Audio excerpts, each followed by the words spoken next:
এই মুহূর্তের সবচেয়ে বড় খবর, আবার কিন্তু অন্নপূর্ণা ভান্ডারের স্ট্যাটাস চেক করা যাচ্ছে। কিভাবে চেক করবেন সেটা দেখাবো। আপনার রিজেক্ট দেখালো নাকি পেমেন্ট ফেলুয়ার দেখালো নাকি অন্য সমস্যা হলো, সেই বিষয় নিয়ে আজকে কথা বলবো। আর এরকম পেমেন্ট ফেলুয়ার বা রিজেক্ট দেখালে কি করতে হবে সেই বিষয় নিয়ে আলোচনা করব। কিভাবে স্ট্যাটাস চেক করতে হবে, এখানে social.registry.gov.in এই ওয়েবসাইটে এসে এখানে আপনার ফোন নাম্বার, আপনার যে স্টেট ওটা সিলেক্ট করার পরে এখানে ক্যাপচার একটা দেওয়া থাকবে, সেই ক্যাপচারটা ফিল করে আপনি চেক করে নিতে পারবেন। কিন্তু সবার আগে বলবো যে দেখুন, এখানে এতক্ষণ তো চেক করা যাচ্ছিল না, কাল রাত থেকেই এই প্রক্রিয়াটা আবার চালু করা হয়েছে। কিন্তু অনেকের নানান সমস্যা হচ্ছে, সম্ভবত এটা ওয়েবসাইটের গ্লিচও হতে পারে এবং সত্যি সত্যি ব্যাপারটা এরকমও হতে পারে। সেই জন্য কি করতে হবে সেটাই বলবো। সবার আগে তো এখানে লগ ইন করতে হবে। লগ ইন করার পর আপনার যে স্ট্যাটাসটা কি দেখা যাচ্ছে সেটা একবার দেখে নিন। দেখা হয়ে গেলে এবার আমার কথাগুলো একটু মানে মন দিয়ে শুনুন। সবার আগে দেখুন, স্ট্যাটাসে অনেক রকম অনেক সময় দেখাচ্ছে, অনেকের নতুন ফর্মও খুলে যাচ্ছে, তারপর রিজেক্ট দেখাচ্ছে, অথবা নতুন ফর্ম খোলার পর পেমেন্ট ফেলুয়ার দেখাচ্ছে। সবার আগে বলে দিই, পেমেন্ট ফেলুয়ার দেখানোর মানে এটা নয় যে আপনার অ্যাকাউন্টে আর টাকা ঢুকবে না। পেমেন্ট ফেলুয়ার যদি সবুজ রঙের লেখা থাকে তার মানে আপনার অ্যাকাউন্টটা ঠিকঠাক আছে। আর যাদের এখানে যেটা ফর্ম রিজেক্টেড দেখাচ্ছে তাদের জন্য সম্ভবত নতুন ফর্ম ফিল আপ করতে হতে পারে, এবং কিভাবে করতে হবে সেটা এখনো পর্যন্ত সেরকম কোনো আপডেট বা নিউজ আসেনি। সেটা আসলেই অবশ্যই আমি ভিডিও বানিয়ে জানিয়ে দেবো, কোনো সমস্যা নেই। কিন্তু সবার আগে একটাই কথা বলবো যে বিভ্রান্ত হবেন না। কোনো সমস্যা মানে কোনো রকম উল্টো পাল্টা কোনো ওয়েবসাইটে গিয়ে আপনার ডিটেলসটা ফিল আপ করবেন না।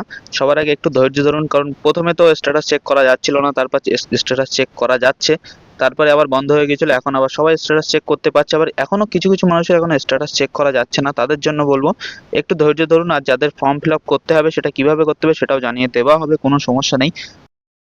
আর বর্তমানে যেটা সবচেয়ে বড় সমস্যা, অনেকের ফ্যামিলিতে মানে দুজন ফ্যামিলি মেম্বার যারা মহিলা, যারা অন্নপূর্ণা যোজনার জন্য এলিজেবল, কিন্তু অনেকের কি হয়েছে, একজনের টাকাটা ঢুকেছে, একজনের ফর্ম যেটা না রিজেক্ট দেখিয়েছে, এবং অনেকের টাকা ঢুকে গেছে, পেমেন্ট ফেলুয়ার দেখাচ্ছে, তাদের তো ঠিকই আছে, আর যাদের পুরোপুরি রিজেক্ট দেখাচ্ছে তাদের টাকা ঢোকেনি।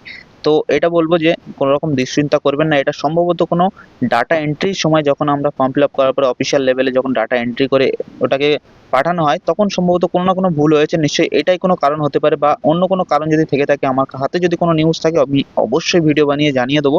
সেই জন্য একটু ধৈর্য ধরুন। এখন দেখুন, আমি একটা এখানে ফর্ম ফিল আপ করে মানে ওটিপি দিয়ে চেক করছিলাম, বাট এত সময় লাগছিল না। এটা সম্ভবত নেটওয়ার্ক গ্লিচও হতে পারে, অথবা ওয়েবসাইটে অনেক লোড ছিল, সেই কারণে এই সমস্যাটা হচ্ছে। তো একটু ধৈর্য ধরে বসুন, কোনো না কোনো সমাধান অবশ্যই বেরোবে যদি আপনার ফর্মটা রিজেক্ট হয়। যাদের পেমেন্ট এসে গেছে তাদের এখন দুশ্চিন্তা করার কোনো সমস্যা নেই। অনেকের এমনও হচ্ছে যে পেমেন্ট আসার পরেও এখানে যখন স্ট্যাটাস চেক করতে যাচ্ছে তাদেরকে কিন্তু রিজেক্ট দেখাচ্ছে। তো এই জিনিসগুলো একটু দেখতে হবে, সম্ভবত কোনো ওয়েবসাইট গ্লিচ আমার যেটা মনে হচ্ছে। বাকি আপনাদের কি মতামত অবশ্যই কমেন্ট সেকশনে জানাতে ভুলবেন না। আর আপনার যদি রিজেক্ট দেখায় সেটাও কমেন্টে জানাবেন। আর এখানে একটা টেম্পোরারি সলিউশন আমি বলতে পারি, যে আপনাদের বাড়ির আশেপাশে যদি কোনো এসডিও অফিস বা পৌরসভা থেকে থাকে, তো সেখানে গিয়ে আজকে 10টার পরে একটু খোঁজ নিন যে কি ব্যাপার, এরকম কেন হচ্ছে, ফর্ম ফিল আপ করার যেটা নেক্সট তারিখ সেটা কবে দেওয়া হবে, আমাদের ফর্ম কি নতুনভাবে ফিল আপ করতে হবে, অথবা এডিট অপশন আসবে কিনা, এটা একটু বলবেন, মানে জিজ্ঞাসা করবেন। দেখবেন সবচেয়ে ভালো হয় এসডিও অফিসে গিয়ে একটু যোগাযোগ করার। বাকি যে মানে যদি যোগাযোগ করতে পারেন, তবে কি তার সলিউশন বেরোলো ওটা অবশ্যই কমেন্ট সেকশনে জানিয়ে দেবেন।